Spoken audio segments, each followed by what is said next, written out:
Nous allons maintenant retracer la carrière du reporter le plus célèbre au monde. Du Congo à l'Amérique, de l'Amérique au Tibet et du Tibet à la Lune, Tintin a roulé sa bosse et acquis une popularité telle que le général de Gaulle le considérait comme son seul rival international.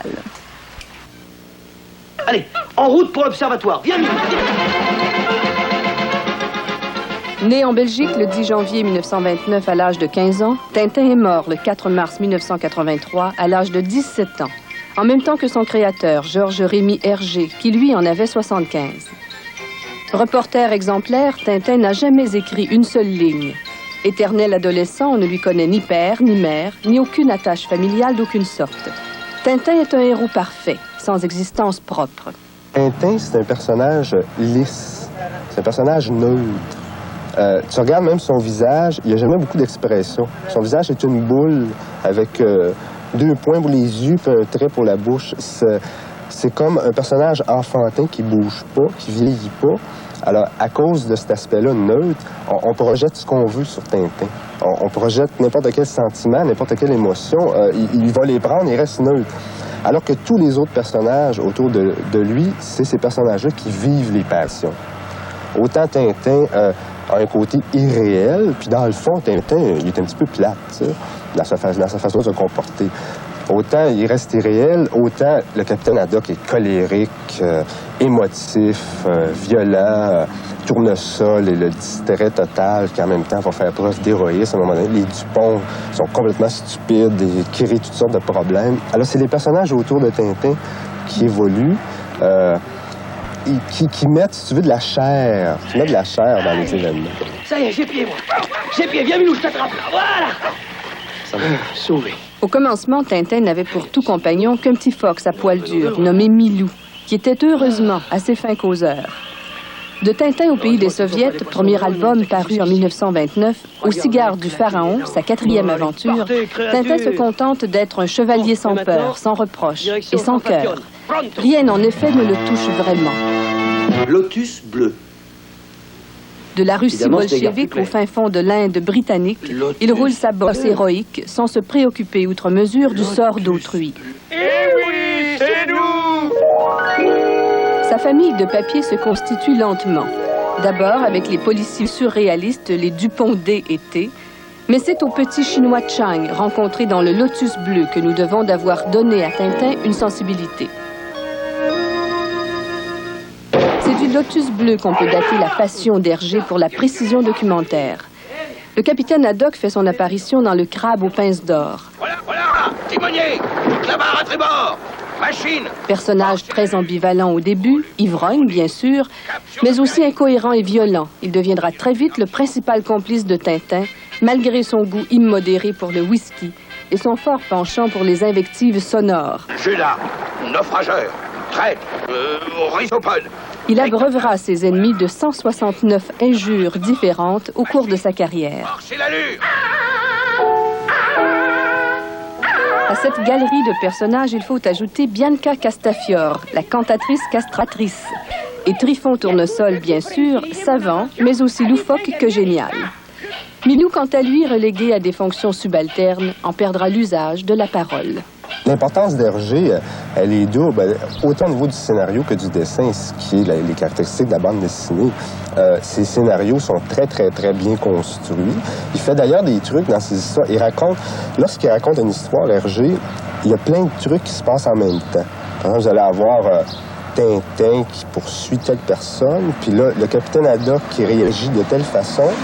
Là, il y a Milou en même temps qui est en train de courir après un chat, par exemple.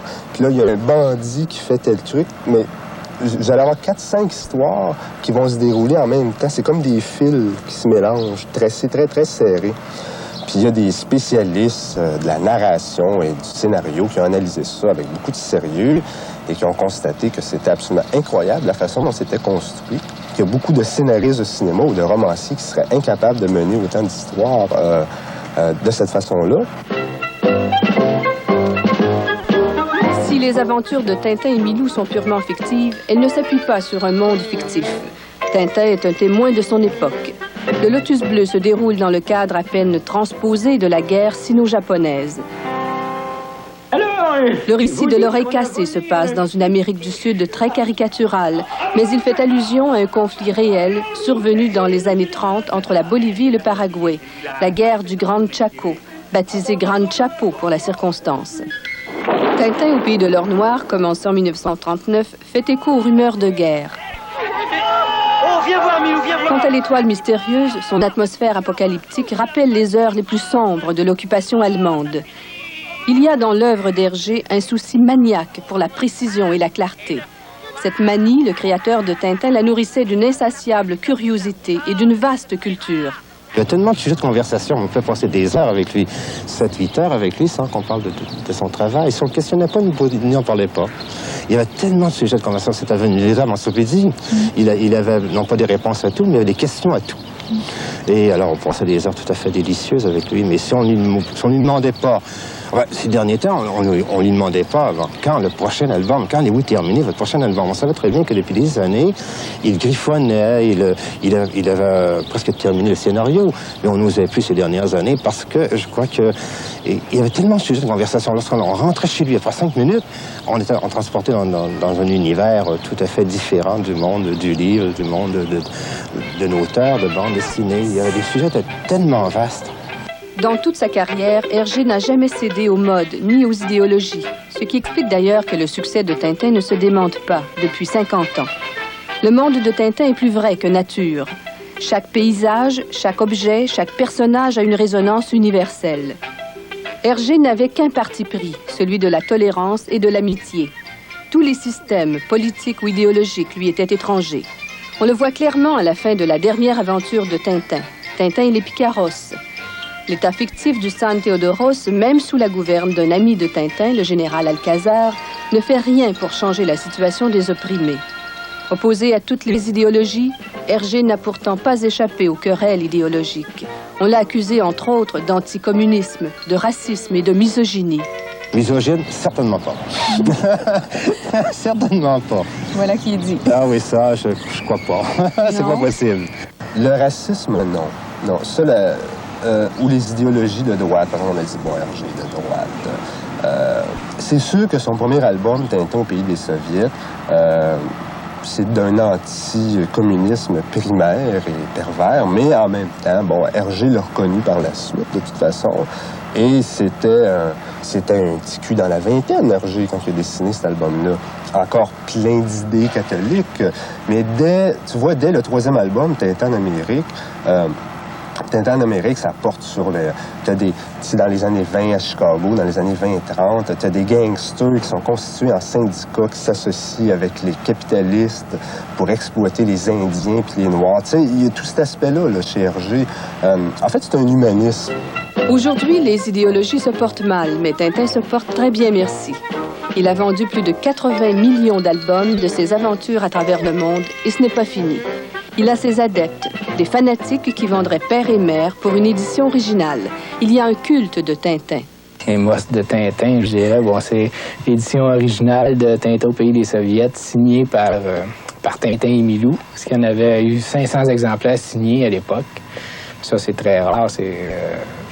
Je connais personne qui en a, là, mais il y a les journaux du petit 20e là, qui sont assez intéressants à voir, ou les premières éditions noir et blanc.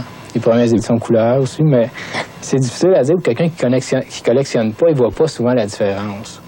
Mais il y a tellement de détails qui ont changé d'une édition à l'autre, où les couleurs sont moins belles aujourd'hui, le papier est un peu moins bon. Bon, c'est toutes des choses qui font que les maniaques un peu fous, là, ils savent apprécier. OK. Et maintenant, elle fonce sur moi. On a dit de Tintin qu'il avait donné à des millions d'enfants le goût de la liberté, de la justice, l'horreur du mensonge, des fanatismes, la volonté de prendre la défense des opprimés et le désir du bonheur. C'est pas mal pour un jeune homme mort à 17 ans. Allez, en route pour l'observatoire. Viens, Milou, viens.